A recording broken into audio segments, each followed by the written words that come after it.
Spring training is here.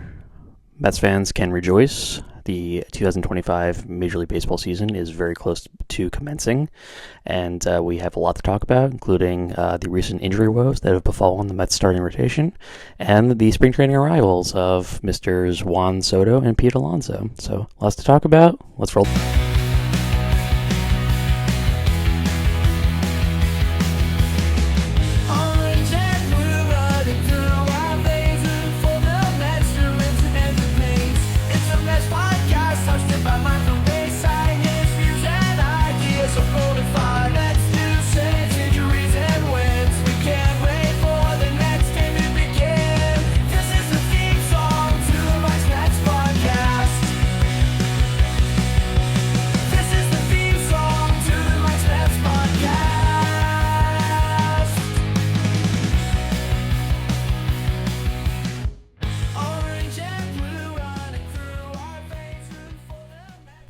Welcome to Mike's Mets Podcast. I'm your host, Mike Pashota, and a very happy holiday weekend, everybody. We're recording this on Monday night.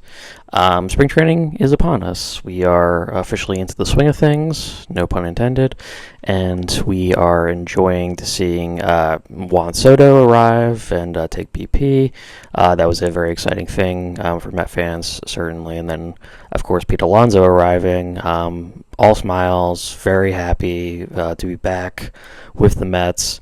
Exciting things going on. So right off, crack at the bat, again, no pun intended, we have some injury issues. So this year, the Mets came into camp emphasizing pitching depth.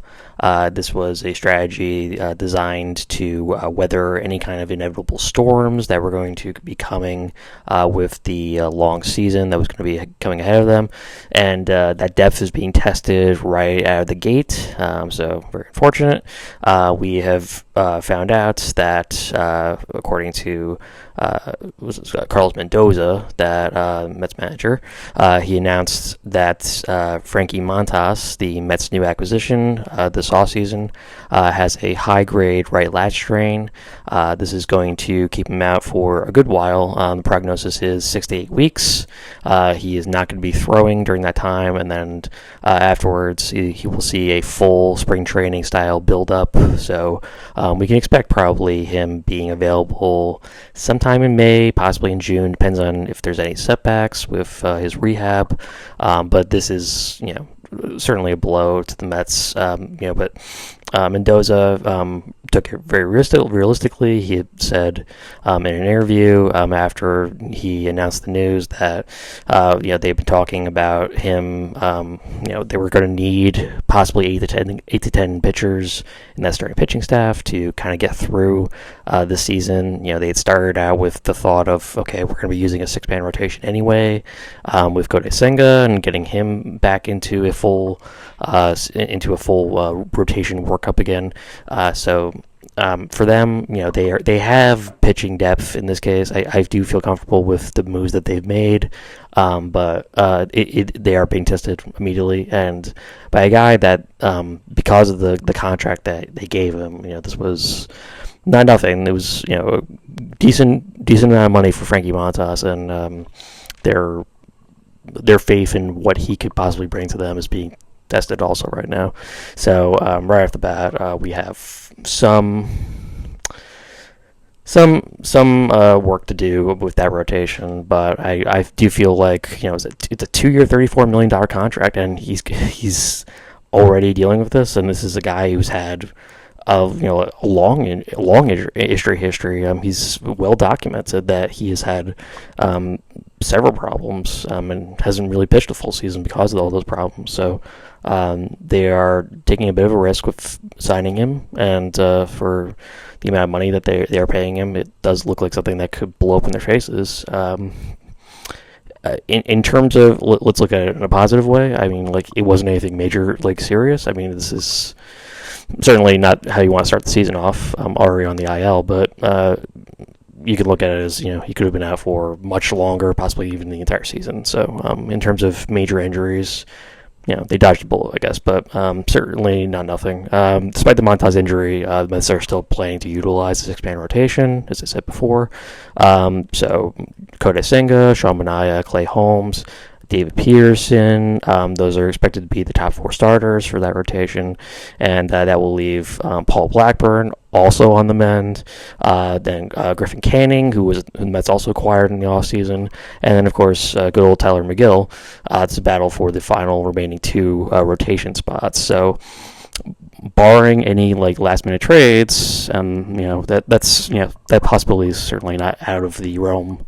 Or rather, it's not out of the realm of possibilities that the Mets might go that route, but I don't really see the Mets, and particularly David Stern, making a panic move at this point, saying, okay, just let's move all of our assets out and try and acquire somebody else. I look at them and say, Stearns' greatest attribute is his patience, and he does, and he is and has always seemed to sort of resist the urge to say, okay, all right, well, since this move didn't work out or isn't working out right now, let's just turn about and go after somebody else. Let's just put all our chips in and trade for Dylan Cease. No, he's not going to do that. So I don't know if it's, they might not do nothing, but they may make a trade at some point. But right now, it's not something where they feel like it's an emergency, at least. So that is something. So yeah, I do think that they are going to go with this group for now, and then hopefully get Frankie Montas back in early part of the season, well before the All-Star break, is their hope. And they've got options, they've got depth. It's it is early. It's not even March yet, so there is plenty of time for this team to kind of figure out their options here and see how good their pitching depth really is. And there are pitchers that have question marks. Kodai Senga, David Peterson has been inconsistent. Clay Holmes is transitioning to starting rotation after years in the bullpen. Paul Blackburn also hurt, as I mentioned before. Griffin Canning has not been good when he was with the Los Angeles Angels. So and Tyler McGill also inconsistent. So these are all question marks. Probably the most secure option is Sean Manaea. And, barring any major setback to Manaea, we can basically count on him, but it's already looking like a situation where, okay, well, those options that were going to be kind of like question marks, we may have to push those guys up to to a much larger role, and that's concerning.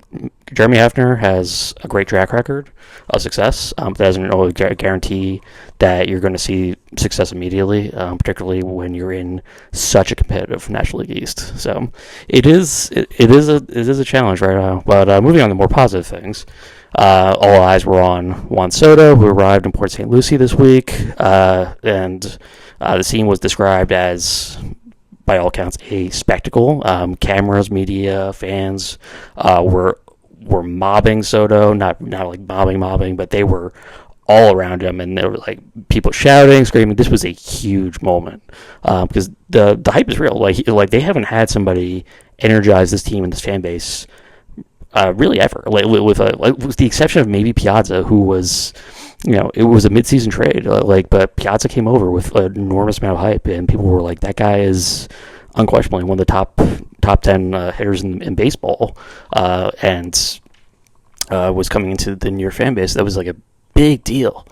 And Beltran came in with a lot of fanfare also, but it was a little bit more understated. Beltran was more of a player that people weren't really as familiar with. He hadn't stepped into the spotlight as big as Piazza had. Piazza was, a multi-time All-Star and a guy who was a runner-up MVP candidate a couple times, and it was a bigger deal. And I think Soto is at that level, that Piazza level of whoa, wow, it's a big acquisition.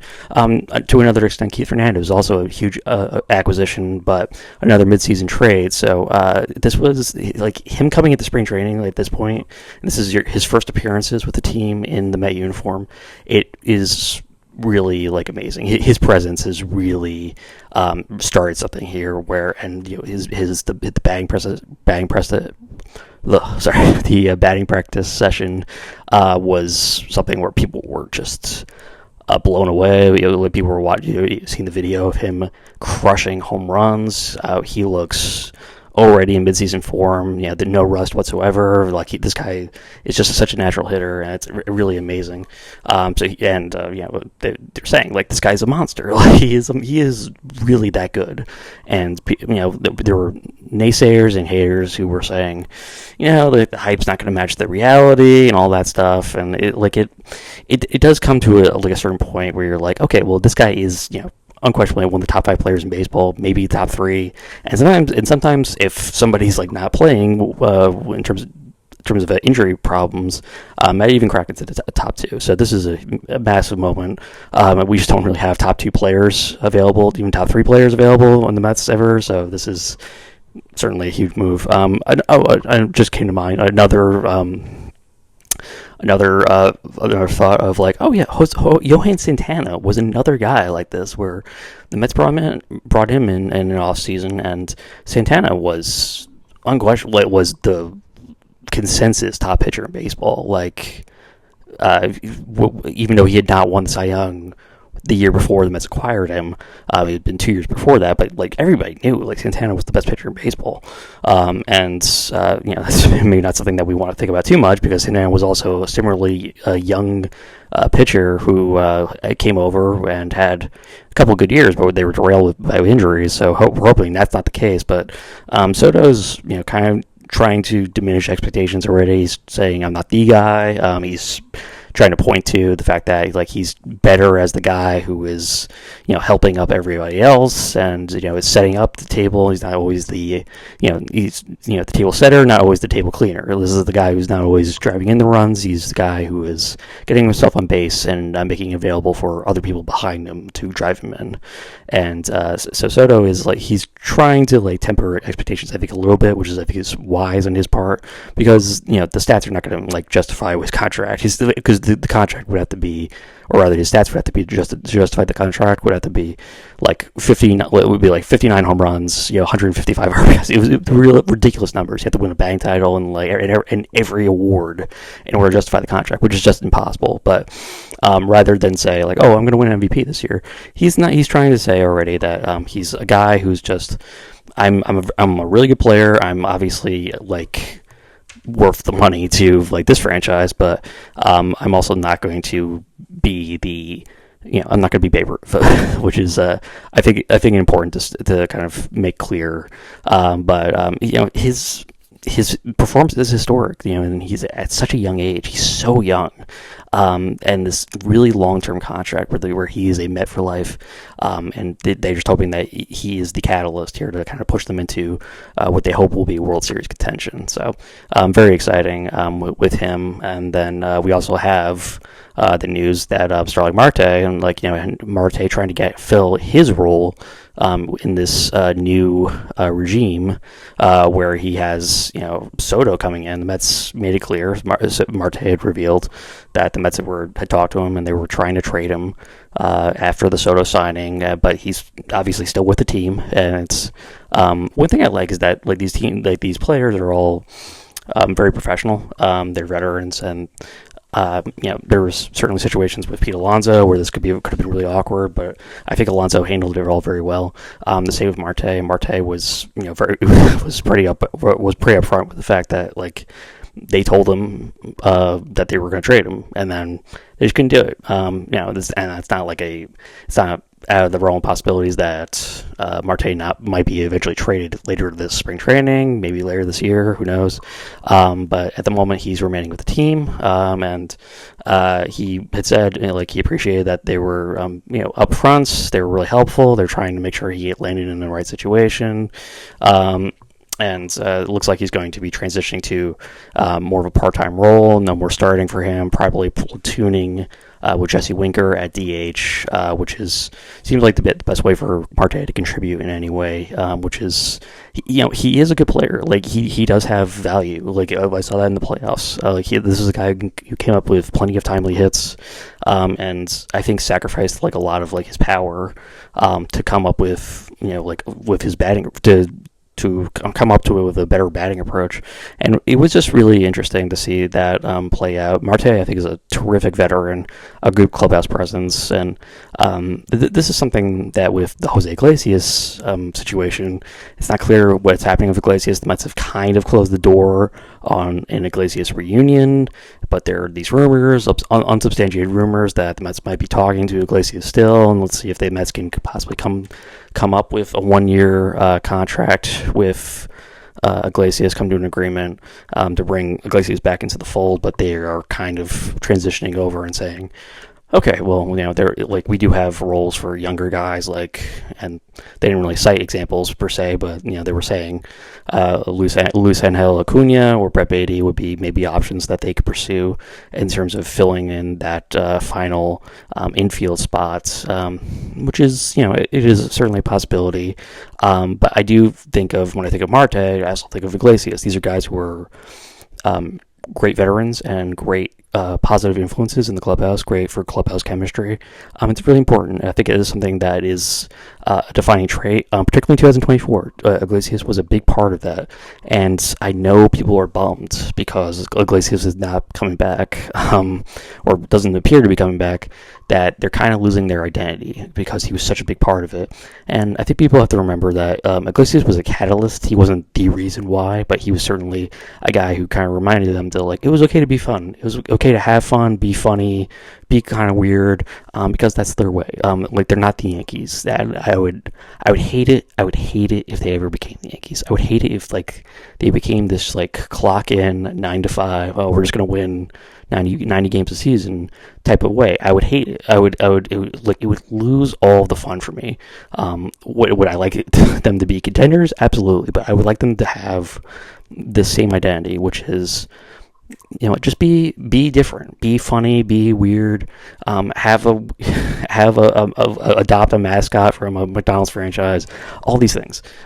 Just do the thing that kind of separates you from being the Yankees. And I appreciate what Iglesias did for them, and I would really like to have him back. But if it comes to the Mets saying, okay, well, we're just gonna come to a contract deal with him, I won't be heartbroken. I would be disappointed, certainly, but that's just the way it goes, I think. So that is what has been going on in spring training thus far. There's a lot to continue to unwrap with what's going on. Plenty of different storylines to watch for what's going on with this rotation and the lineup and everything Juan Soto. I'm making plans to fly down to Florida to visit my brother and see my nephew and niece and check out everything down there, but also to see spring training with my brother. That would be very important, very fun, and check out Port St. Lucie. Hopefully we get to see Juan Soto, and so we are making plans to go do that as we speak, so stay tuned. I hope I can take some photos and post them on my Blue Sky Twitter accounts, and so you can all check those out there once I get down there. Hopefully there's no issues with me traveling down next month. But yeah, I'm really excited to go see the team. Never seen spring training. That's gonna be really cool. And I'm really excited for 2025. It feels so close, even though we're still about a month away. But it's getting there. It's getting really exciting. This is the time of year where people's expectations get really high, and we get to kind of imagine what this team can be like, and it's going to be interesting. I think it's going to be a really great year for the team, and I wouldn't be surprised if this team continues to defy expectations and continues to be better than people might have expected, even when projections are already pretty high for this team. I think they can even do better than that. So, wonderful season. I can't wait to see more of them, and it's just great. I can't wait for have a wonderful week, everybody, and we'll continue to watch everything going on with the Mets. Everybody, take care.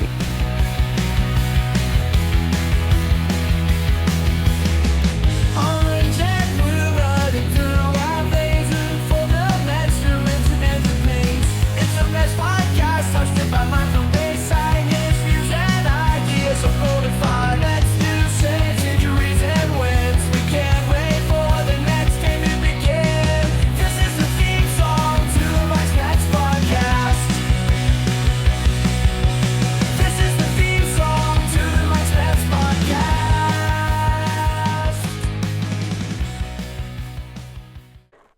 Thank you for listening to Mike's METS podcast. If you haven't already, please follow us on Spotify and subscribe to our YouTube channel. Leave a like and a comment, it helps so much.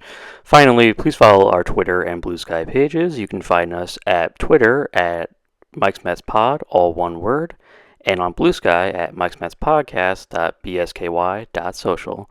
Thank you very much. Have a wonderful day or evening, and let's go Mets.